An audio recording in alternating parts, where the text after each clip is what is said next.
दोस्तों Pakistan बामुकाबला West Indies दूसरे test match की पहली इनिंग में वेस्ट इंडीज़ की टीम एक बार फिर नाकाम। वेस्ट इंडीज़ के बल्लेबाज नुमान अली, साजिद खान और इब्रार अहमद के आगे रेत की दीवार साबित हुए। दोस्तों वेस्ट इंडीज़ के बल्लेबाज पाकिस्तान के स्पिनर्स की घूमती हुई गेंदों के आगे बेबस नजर आए। पहले टेस्ट मैच में जहां साजिद खान ने वेस्ट इंडीज़ के बल्लेबाजों को तिगनी का नाच नचाया, वहीं दूसरे टेस्ट मैच की पहली इनिंग में नुमान अली के आगे वेस्ट इंडीज बल्लेबाज ताश के पत्तों की तरह बिखर गए। दोस्तों दूसरे टेस्ट मैच में पाकिस्तान ने टॉस जीतकर पहले बॉलिंग का फैसला किया।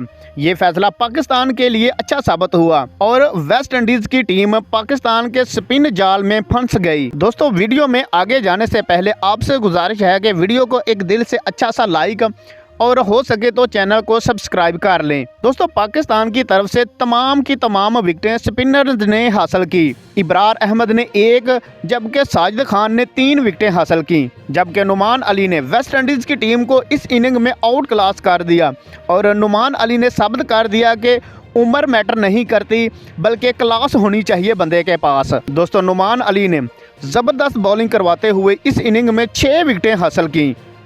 दोस्तों नुमान अली की बदौलत वेस्ट इंडीज़ की टीम पाकिस्तान को बड़ी लीड देने में नाकाम रही। अगर आप नुमान अली के फ़ैन हैं तो नुमान अली के लिए एक अच्छा सा कमेंट लाजमी करें।